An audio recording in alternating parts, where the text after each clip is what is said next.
আসসালামু আলাইকুম বড় ভাই। এই যে ভাই হিন্দা আমরা সাথে খাইলাম মানে তোমার অনুভূতিটা কিরকম? বেশি খাইলিস উনি। আচ্ছা উনি নিজের এই ব্যালেন্স হারাইলিছে খাইতে খাইতে কিছু বলার না, ঠিক আছে? এই যে এতটুকু খাইছে প্লেটটা পর্যন্ত তুলাইয়া পাচ্ছি না আমরা, খালি ময়লাগুলো দেখা যাচ্ছে। এখন বুঝেন হাইটটা মানে বাড়িতে যাইতে পারতে না। এখন ভাই আপনার নাম কি ভাই? আজ প্রথমবার কইছস, তাই মাফ করে দিলাম। ওনার নামই নাই বুঝছো, উত্তম নাই।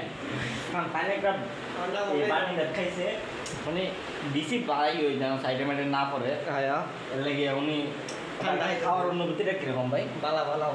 মজা লাগছে, অনেক মজা, স্বাদ সুস্বাদু সেই স্বাদ। মানে আমার বড় ভাই আব্দুল্লাহ ভাই তো বানাইছেন, অনেক স্বাদ হয়েছে। ওনার ব্যাপারে কিছু বলেন। ধন্যবাদ ভাই। অনেক ধন্যবাদ। আচ্ছা ঠিক আছে।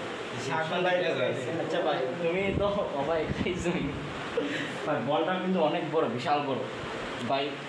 ये सब क्या देखना पड़ रहा है? মানে কিরকম হইলো ভাই? ভাই কি বলবো যে আপনাকে যে খাওয়াটা এত সুস্বাদু হয়েছে যে বলার বাইরে। আমরা তো সবসময় পাক করি, আমি তো জানি যে কীরকম খাওয়া হয়েছে। খুবই ভালো হয়েছে, খুব টেস্টি খুবই ধন্যবাদ। সাইজেস বাড়ছে না ভাই, সাইজেস বাড়ছে না। আচ্ছা ঠিক আছে।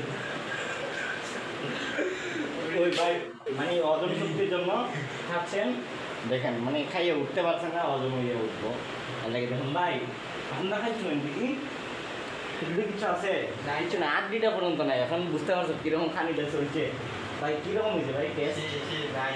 নাইস হয়েছে বুঝছো, বুঝতে পারছো।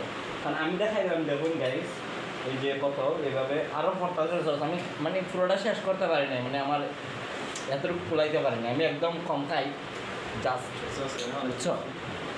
তো বুঝাইতে চাইলাম এই যে ভাই আসছেন দেখছো, চিন্তা করো না আমি কমই খাই স্বাভাবিকভাবে, সকালে বাইরে চুটকে দিয়া বুঝছো না, বাগে যা থাকে তাও এখন টান খাওয়ার চেষ্টা করি।